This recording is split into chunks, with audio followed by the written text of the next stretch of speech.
Hi there, Paul.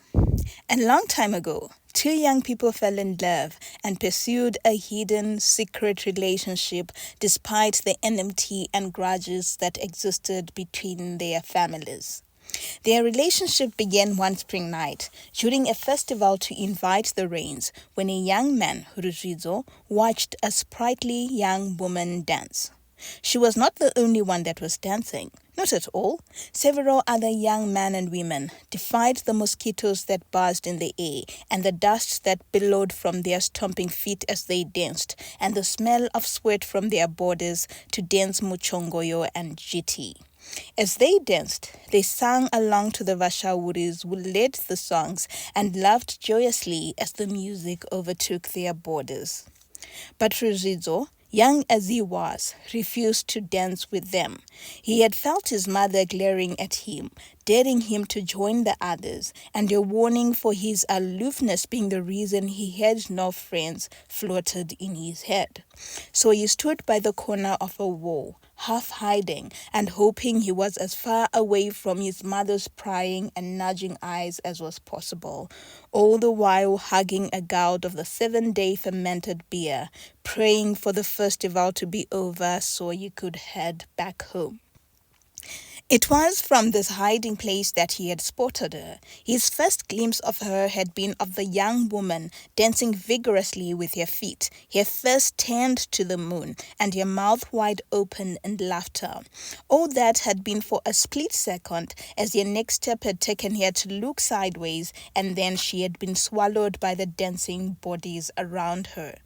Even as his mind registered that he had just watched the most beautiful woman alive, a window of remembrance was telling him that there was something familiar about the girl, but tried to scratch his mind as hard as he could not place her. From the dress that she wore and the trinkets that adorned her wrists and her neck and her fingers, he could tell that while she was not elite, her home was of considerable wealth. But what was not considerable was her beauty, for she had copious amounts of it. Her face shone and glowed so much that he was sure that if the lamps were turned off, she would still glow brightly and illuminate the crowd. Her hair was plaited in 2 thick bands, while her teeth were the most perfect set he had ever seen. And the strength and sinew in her limbs and body attested to the strength that she possessed. But even though he could not remember her, he knew he was taken by her, and he used all his restraint to not go into the dancing crowd and tap her shoulders. So instead he followed her every step with his eyes, and with each glance he grew more and more enchanted by the beauty before him. Then sometime during the night, she raised her face, and in the lamp-lit and moonlit night, she looked up at him, and as their eyes met, he shivered. It was as though the whole world had been erased, and only the two of them existed. It was as though the earth stopped moving, and all life ceased to exist except the two of them.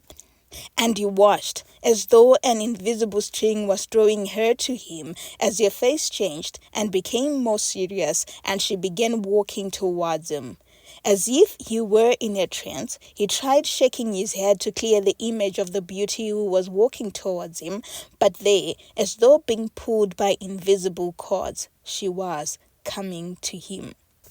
Chipo had felt a pair of eyes following her every step as she had danced, and for the longest time she had avoided looking towards the direction of the eyes, hoping they would go away. But try as she might, and hiding behind other dancers as she did, she still felt the eyes looking at her, assessing her, studying her, and interested in her.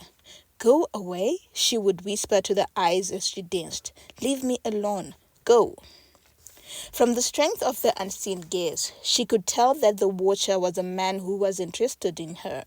She was no stranger to male interest, because even as a young girl, Playing mahumbwe with the other children in a street, the boys would always fight as to who would marry her so that she would become the mock woman of the house. And as she grew into her teens and the ravages of puberty followed, and she became self-conscious of her acne-riddled face, still the boys yet followed her, claiming that they would be turning up at her father's door as soon as she came of age, and they would ask to marry her. And now, even as an adult, her homestead was not short of suitors, as young man after young man would come to her father's daddy to ask for farming advice, as their father was a celebrated farmer, and they would ask what to plant and when to plant, all the while surreptitiously throwing glances at her. When their watching eyes didn't leave her, resolve settled in her heart, and she stopped dancing to search for their source. And there, a young handsome man, whom she was sure she had never seen before, stood in the shadows and watched her. With not even a single thought of restraint in her mind, Chipo broke through the circle of dancers and walked towards the young man, a tense resolve in her frame, in her gait. The first words she said to him when she got closer were, "Why are you staring at me? Do you not have anything better to do?" Her arms were akimbo and her legs were slightly apart, and Ruzizo instinctively knew that she was the type of girl who could challenge boys to a fight. She probably had done it before, or she had a lot of brothers. He tried not to smile as he thought of how his own twin sister had been called the bull for fighting all the boys around her when they were younger, and how this had been her favorite standing position before insinuating a fight. If this girl before him thought she could provoke his fear, then she was in for a surprise. "Because you're beautiful," Rosito said, trying hard not to smile. "I was looking at you because you are beautiful." "Are there no beautiful girls where you come from?" she asked challengingly. "Am I the first girl you have seen?" "Yes," he responded. "There is none quite like you there."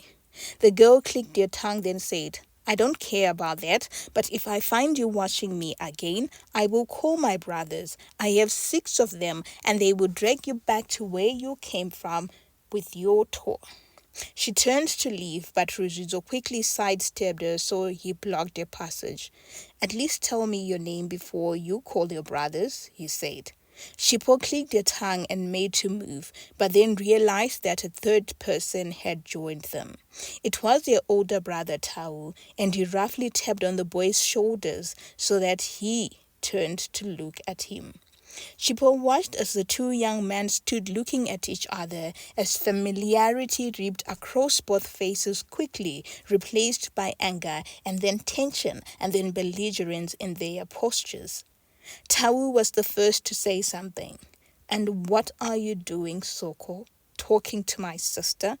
In that instance, Rizuzo knew why the girl had been familiar, and revulsion filled his mouth so much he wanted to spit, but instead he said, "I should have known she was your sister." He turned to look at Chipo, then added, "Haughty granddaughter of a thieving murderer."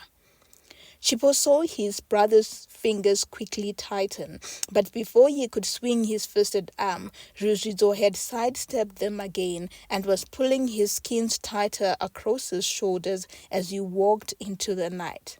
Tau made as though to follow him, but Chipo held him back and asked, "Who is he, Budi?" But Tau's only response had been, "I never want to see you near him again. You hear? You should never walk even a centimeter close to him." And he had walked back to his friends who were roasting a pig. As he walked back home, Rujizo was clenching and unclenching his fists, and the anger in him seemed to be increasing with each successive step. Under his breath, he muttered, "Imbecile, rubbish, trash." He wondered what would have happened had he thrown just a punch, but as always, he was not ready to deal with his family, and he knew that his restraint had at least retained the fragile peace between the 2 families. However, even as he walked, he could not help but think of the beautiful girl. He had never seen anyone quite like her before, and in his mind, he knew he would not mind having her as his girl. Then a thought struck his mind, and as he thought harder, he knew it would be the perfect solution to revenge. He would seek the girl out, pursue her ferociously, and once she was in love with him, he would discard her and shame her, and she would become an untouchable in the kingdom. With this thought in mind, he began to seek her. Within a week, he knew her routine. While most of the time she was within your homestead, every afternoon she would go to the market with one of your brothers before they would return home. In the late afternoons, as the sun began to descend and the day got cooler, she would go to the well, carrying a pfuko atop her head, and go to draw water from it before carrying it back home. She did not seem to have any female friends, and even as she walked with a group of girls, she never seemed to talk to any of them. She was either too overprotected or she was a loner. Twice, as she had walked to the well, he had walked past her and made direct eye contact with her before winking and walking away. He had to make his presence known. His chance to meet her alone came sooner than he had anticipated, when one afternoon, a week after the festival, he saw her slip out of her homestead and disappear into the hills. A part of him told him it was imprudent to follow a young woman into the forest, but that part did not communicate that to his feet, because the feet, as though of their own free will, took one step after another and went into the hills. He followed her for a while, wondering what she was doing, but soon enough it was evident. She walked about, looking up mutamba trees and shaking them for the fruit. It was the end of the season for the fruits, so most of the trees she shook yielded nothing, but here and there one would fall and she would stuff it into a rucksack which hung by her shoulder. After following her for a while, he began to feel like an intruder and turned to leave, but at that exact moment she screamed. Quickly, reaching for his belt where his spear lay, he turned and saw a small hog standing directly in her path and eyeing her. Rujizo tried not to laugh because it was just a small animal, but the animal too, sensing fear, took a step closer to Chipo, who screamed again and leapt back. The hog charged and Chipo leapt back again, screaming, but her foot hit the back of a stone and she fell on her posterior and closed her eyes waiting for the attack. But she had a thwack and the grunt of the hog as it fell down. She opened her eyes to find a spear stuck on its side, and startled she looked behind her. It was the boy from the festival, and he was coming towards her, a lazy smile on his lips. He crouched beside her and asked in a low voice, "Are you hurt?" She shook her head and asked him, "Where did you come from?" Rujizo had the grace to look sheepish, and he admitted to her, "I followed you. I saw you slip into the hills alone and I was scared." He scratched his head, "Because I know a young woman should not walk in a forest alone." A part of her was pained to say it out loud, but she did anyway and said, "I am glad you were here. That thing would have eaten me alive." He laughed out loud. "It's just a walk," he said, helping her sit up, but not letting go of her hand as she looked dizzy. "There was nothing it could have done to you." But the fear and skepticism remained in her eyes as he helped her sit up. "You never know," she whispered, then looked up at him. The moment their eyes met, all thoughts escaped from Rushizo's mind, and he felt his heart fluttering so rapidly as though he had been running. Seeing her so close up was so different from seeing her from afar, because now he found himself drowning into the pools that were her eyes. He willed his head, his eyes to look away, to get away from this madness, but he continued staring into her eyes.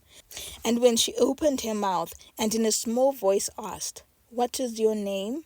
all his prior thoughts of revenge deserted him.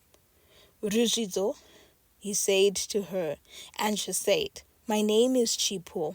Then she smiled and her face glowed even brighter as she continued, "Thank you for saving my life. I think you can let go of my hand now. I feel better." He was jolted back to reality and he quickly released her hand, although the softness of her skin seemed to have been imprinted into his palm. She rose and said, "I should get going, lest people from home start looking for me and start getting worried." She was brushing the leaves and grass off her back, and Ruzizo helped her gather the matamba fruit that had fallen from her rucksack. He went to pick the hog and slung it on his shoulders, and the two began a silent walk back home. That night, neither of them slept. For Ruzizo, revenge and desire battled for position in his mind, and neither seemed to be winning.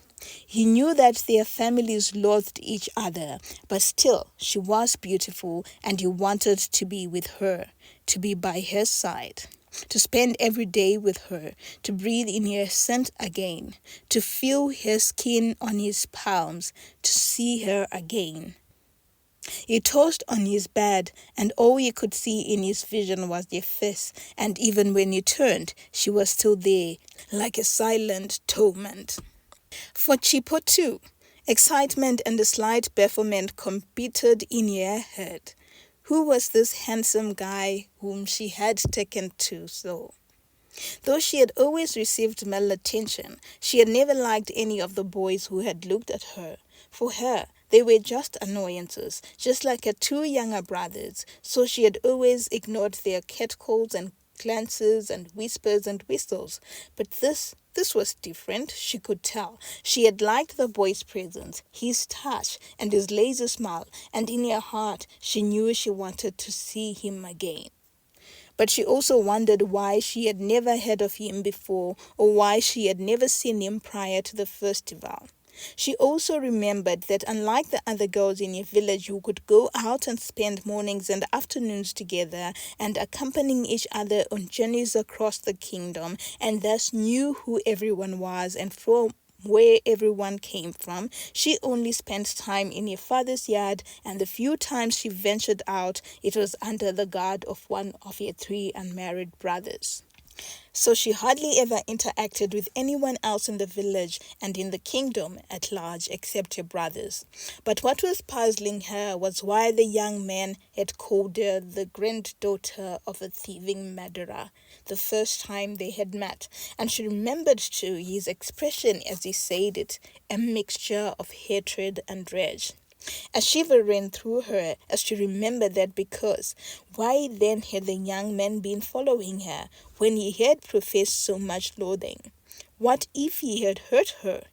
Curiosity gripped her and she wanted to know more about this guy with the mesmerizing look and the electrifying touch. Rujizo and his family stories had come to Chipo bit by bit in the days after the meeting in the forest. She had asked Tau about it, and her brother's face had hardened and his mouth thinned. "Never ask me about that boy, okay? I don't ever want to see you near him or to hear of him. In fact, if I ever see him, I swear I will." He punched the air ferociously and walked away.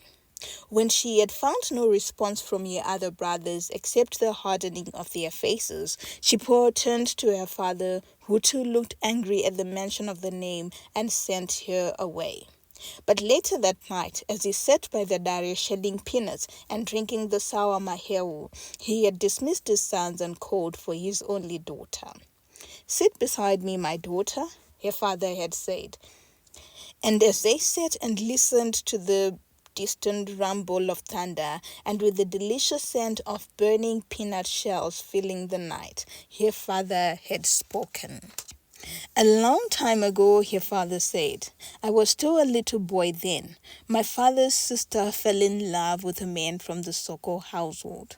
The affair was not sanctioned. Firstly, because they were both of the Soko totem, and thus people said they were brother and sister. But because we could not trace any relation to them, the two were adamant that they would marry. The two families tried all they could to split the lovers, to no avail. The Soko man then sent his uncles to let our family know of his intention to marry my aunt, but the uncles were chased out of the homestead. Even their desire to pay the penalty in marriages of people with the same totem as was the custom fell on deaf ears. Neither family wanted the union, but more so the Soko family than us. The Soko family had always been wealthy, with vast amounts of land and head upon head of cattle. They controlled all the land north of the kingdom, with the Save River being the borders of their land. It meant that they also controlled trade, because anyone who crossed the river to come into our kingdom would pass through their land and thus had to pay for passage. They also had ties to royalty, and all these advantages made them snobbish. They looked down on us, much like they did anyone else, and so too, they had no respect for my aunt. Rumor in the village was that they were calling us liches, and we were just after their fortune, which was also why my family refused to sanction the marriage. But the two lovers decided to elope. One morning, my grandmother knocked on your daughter's heart, and she was not there, and their clothes had gone too. At the Soko home, the young man had disappeared too. For weeks on end, the two families searched for the lovers, and no one had any idea where they had gone. Until one morning, the young man staggered unkempt and looking like a hooligan alone into the village. "Where is our daughter?" my grandparents asked him, at first calmly, then more frenetically when they realized that he was not giving them a straight answer. It took him 3 days to eventually say, "We were attacked by a pack of hyenas. I ran, but she couldn't." He gave them a bloodied skin drap. "This is all I salvaged of your daughter. Please forgive me." But no one believed him. "Why couldn't you just say that on the first day he came back?" people asked. "Why didn't you bring your remains at least? There is no way all the hyenas would have swallowed her bones." Why wait this long anyway to say where the girl was? He knew what he did to her. It was the speculation in the kingdom that was louder though. She was sacrificed, people were saying. That is their modus operandi, the Soko family. Every year, something has to spill blood so that they can retain their wealth, and that something is usually a person. She was sacrificed. And as the speculation grew louder, so too did Chipo's family begin to feel the need for vindication. So, my father, Chipo's father said, visited the homestead in the middle of the night and, with a spear, finished the young man. Of course, an uproar arose. The Sokos were baying and destroying everything in their way. "We want to finish everyone, obliterate their name and legacy until they are heard of no more." But the king stayed them and declared that there would be no spilling of blood in the kingdom. He said 2 young people had already lost their lives. There was no need for another unnecessary demise. And he ordered that his decree would stand as long as his family was in power. So from then, Shipongwanangu, the older man said, the 2 families have scattered the ages of hurt and animosity.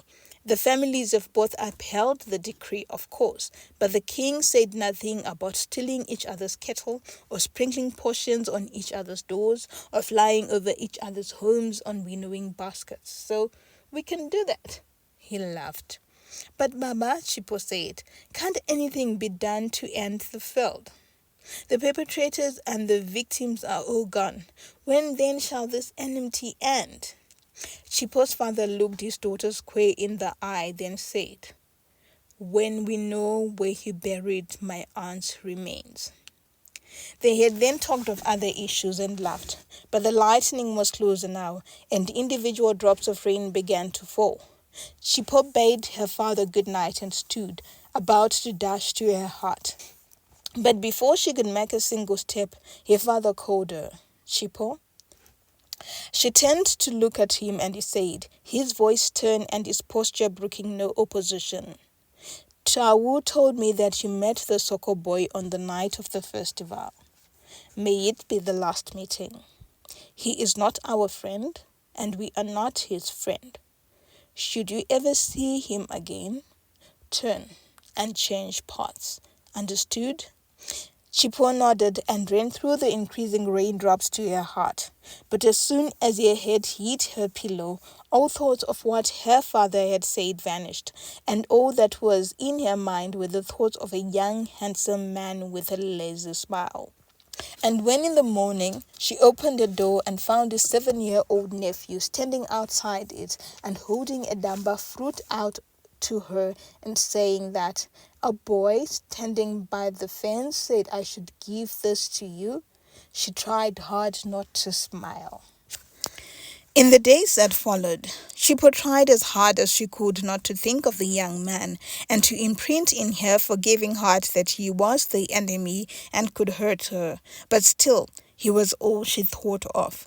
And it was not hard to think of him at all, because every single morning his 7-year-old nephew would be waiting by her door holding out a damba in his hands. One morning, however, instead of a damba, the boy came with a cryptic message, and he said to his aunt, "The hug and the afternoon." It took a while for Chipo to decipher what the message meant, but after a while she was sure it had been an invitation to come to the place in the hills where she had fallen because of the hug, and the invitation was for the afternoon. She spent the whole morning debating on whether or not to go. One part of her mind clearly stated that he was a fool and he could hurt her as he sought revenge for his family. Yet another insane part encouraged her to risk it, to see him again. But as the sun rose higher and higher, the saner part of her mind was becoming more and more faint, while the insane part was encouraging her to leap into it. And at midday, knowing her parents were still in the fields and that her brothers had gone with their friends for hunts in the forest, and everyone trusted she would be in her hut, sewing as she always did, she peered outside the hut, and seeing no one, she half walked, half tiptoed out of the yard and disappeared into the foliage of trees and into the hills. She found him already there, sitting by a boulder and drinking juices out of a damba shell. As she got closer, she saw his lazy smile broadening, and shyness gripped her, and she chastised herself for being too forward. What right-thinking woman ever agreed to meet a man she hardly knew, a man her whole family loathed even, alone in the hills? But he was standing and walking towards her, and when he stopped, a stride away, his smile, which looked genuine from her end, grew even broader, and he said, "Thank you for coming. I wasn't sure you would come." "What do you want?" she asked, trying to be tough, although inside she was melting under his gaze. "To spend time with you," he said, closing the gap between them and gently taking her arm and commandeering her to the boulder he had been sitting on. Again, her mind was in conflict, to protest or not to protest. But again, she felt the sear on her arm from his touch, and all thoughts flew out of her mind. Once they were sitting, he cracked a fruit by the stone, and he handed it to her, and she sipped the juices before digging her fingers into the slippery pits. They sat in silence for a while as she devoured the fruit to her fill, and when she was done, he laughed and said, "You really like the fruit, do you not?" She had wanted to nod and say thank you for the fruits he had sent, but instead, what came out of her mouth was, "I shouldn't be here. We shouldn't be here." She turned to look at him. "Not with our family's histories." Ruzizo knew she was right, but he shook his head. "I know it's not right," he said, "but try as hard as I could. I have not been able to erase thoughts of you from my mind." Chipo tried hard not to blush as his words hit the tenderest spot of her heart. "You have to try harder," she said, then leapt up the boulder. "I have to go, Ruzizo." "So soon!" he exclaimed, standing still. "But we haven't even spent time together." She looked into his eyes and said, "The longer I stay here, the harder my heart beats with fear. We shouldn't be here, Ruzizo. We both know how to pursue courtship according to custom and tradition. You formally come to our house and announce your intentions so that when I am with you, everyone knows where I am. Right now, I am scared. My mind wonders, what if you do to me what you did to the hog and you leave for your home and the hogs come to finish me off? What if you use this opportunity for revenge?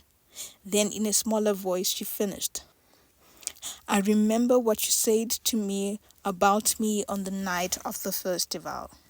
I was angry, Chipoyi responded, not breaking the eye stare they had over each other.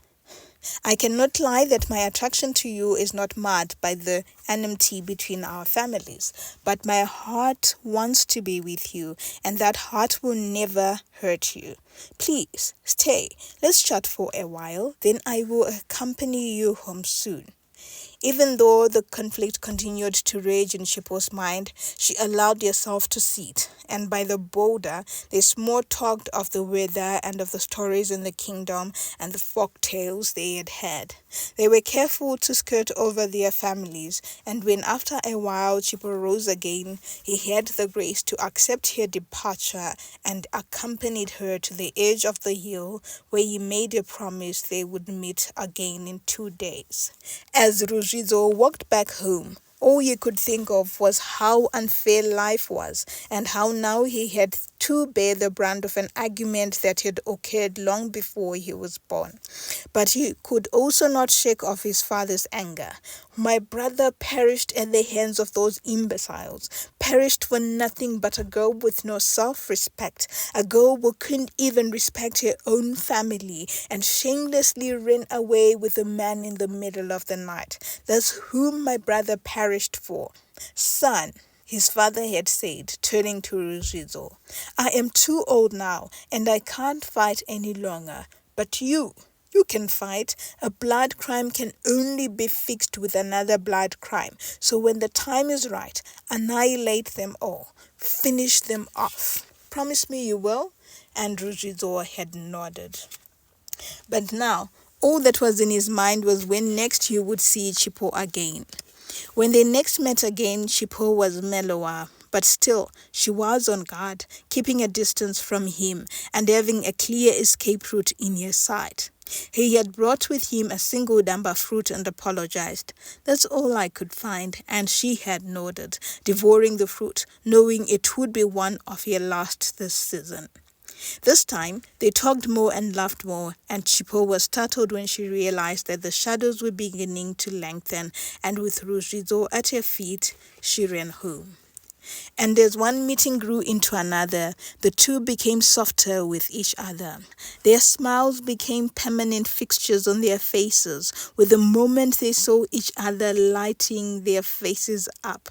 Their gazes into each other's eyes hardly hid the longing they felt for each other, and their touches, though fleeting as it was uncultural to touch, were tender and yet left both feeling that they needed more, and the hills seemed to be in tandem with them, because as the rains fell, they watered the wildflowers in the trees, and these grew and blew gently in the afternoon breezes, shading the lovers from the outside world. Like the two lovers they danced whenever they were alone. Rujizo saying to her, I don't know how to dance. Teach me, and she, taking him through every step in GT and in Mchongoyo, until at last he had a semblance of the dances, although his body was too rigid. They chased each other through the foliage of the hills, creating races on who would get to a certain tree first. They plucked wildflowers and created the most beautiful bouquets out of them, and each day they spent together felt easier and more breathable. Both of them began to look forward to those times when they would be able to spend the day together, and the moments they spent apart seemed like years. And as they got to know each other better, the weight of the enmity between their families seemed to lift. I want to show you something, Rujizo said to Chipo one glorious afternoon. Even though in the moments he was with her, he surrendered to her beauty, to her presence, he was still struggling to shake off the feelings of revenge once he was alone in his heart. but it is more beautiful to see at night. You really have to come. At night? Chipo asked incredulously. How do you expect me to come out of my father's homestead at night? You know the dogs in my homestead bark even when a little ant crosses their paths. What do you think they would do if they see me out and about the homestead during the night? I can give you some meat. If you throw it to them, they will be distracted for a while and then you can sneak out. Can't you just show me now? She asked. Then the beauty of the feature will be lost, he said. Its beauty can only be seen in the night. It took more than 5 meetings to convince her, and when finally she seemed to agree, it was with great hesitancy. But Rujizo was excited. He told her he would bring a shoulder from a buffalo during the day, and once her homestead settled at night, she would open her door and throw it as far as she could. Once the dogs were preoccupied with the shoulder, she would stealthily walk out of her home. You have to wait for my cat holes, he said, and he cupped his hands and imitated the wood of an owl 4 times, then another 4 times. Then you can execute the plan. I will be waiting for you just by the foot of the hill using the path that you have always used coming here. But Chipo was still scared. What if, she asked, what if you use the time to execute your revenge on my family? Huh?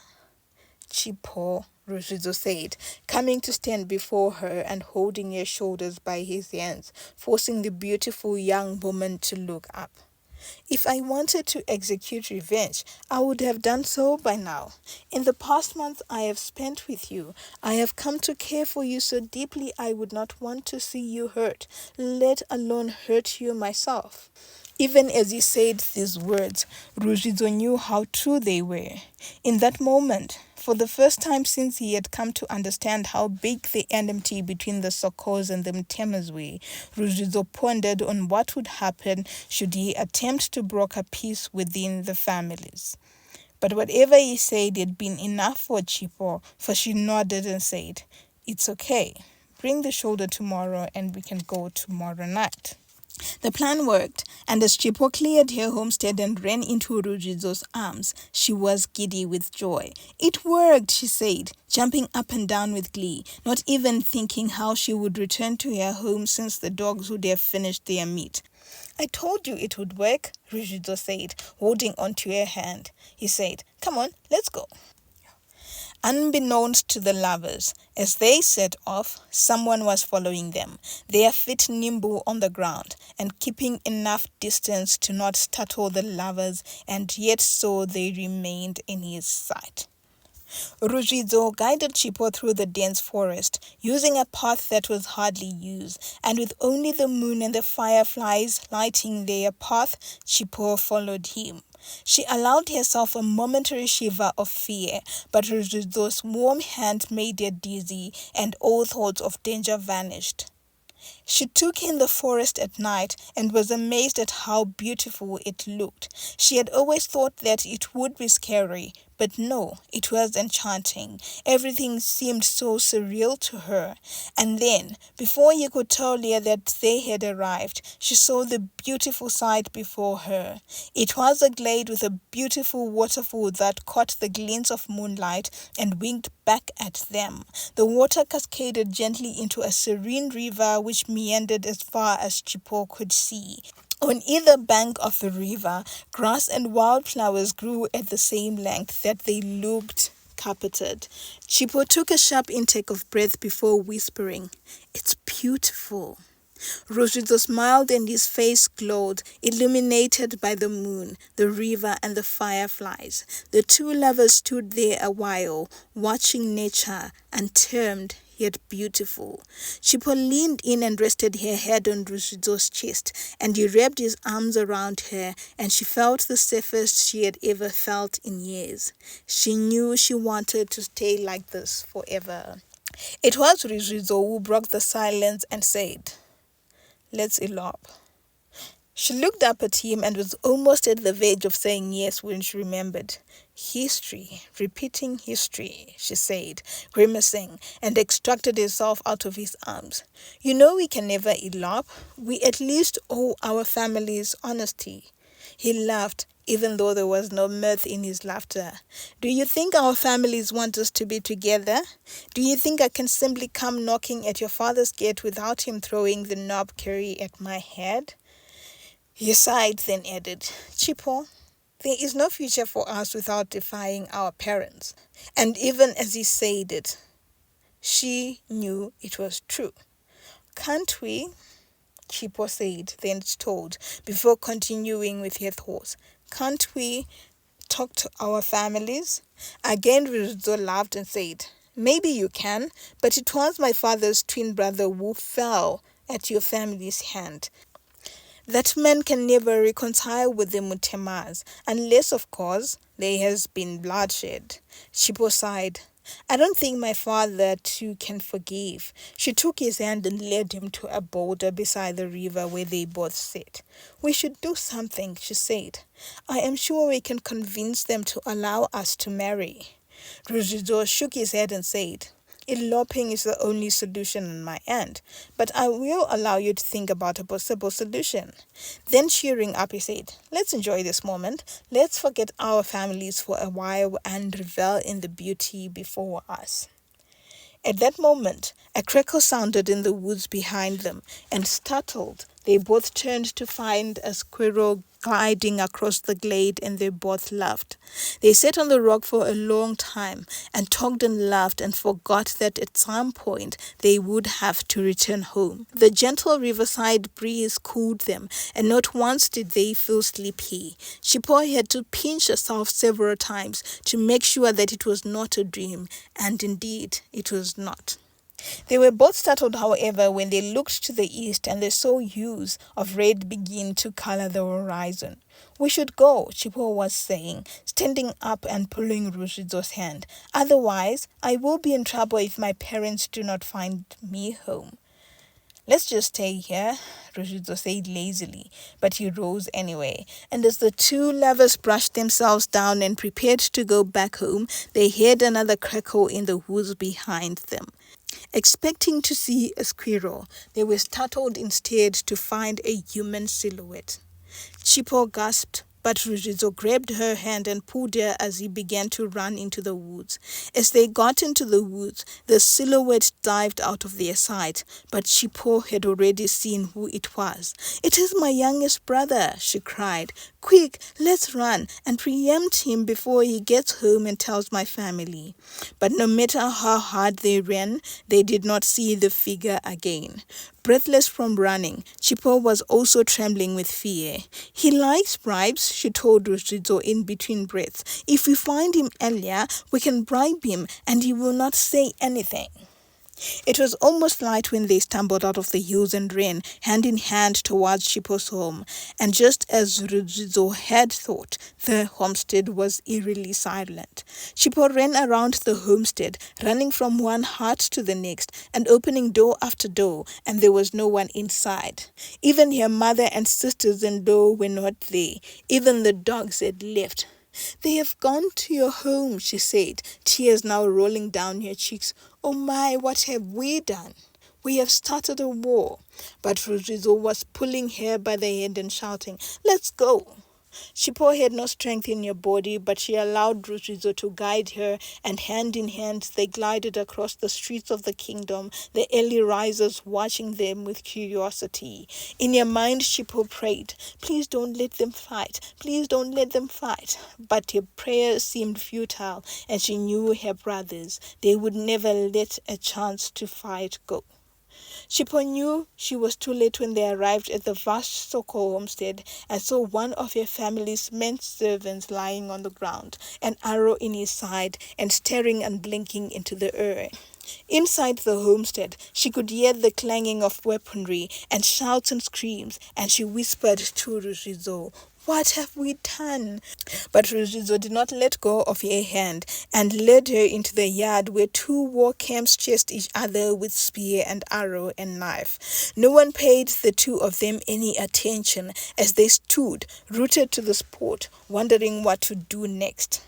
But as though their voices were connected, they both shouted at the same instant, Everyone please, stop!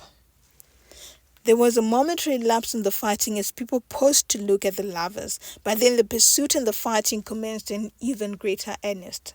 It was then Chipo spotted the two older men staring at each other. Her father had his bow already cocked, and there was a determination in his eyes.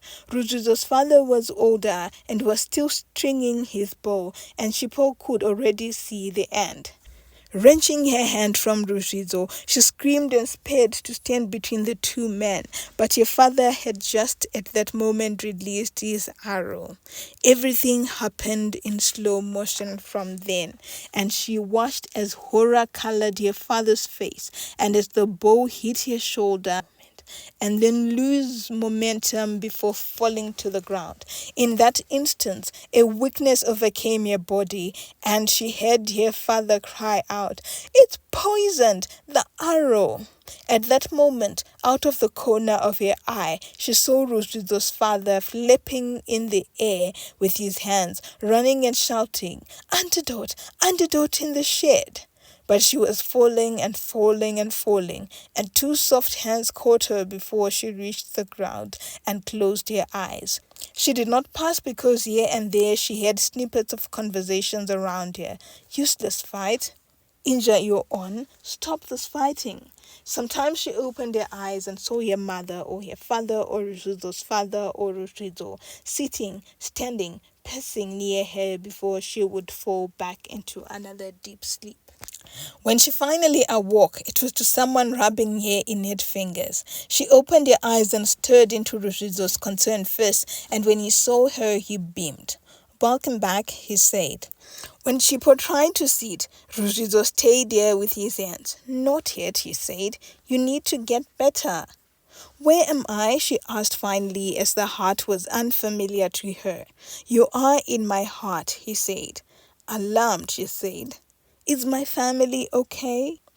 "Yes," he laughed. "They are here every day, looking after you."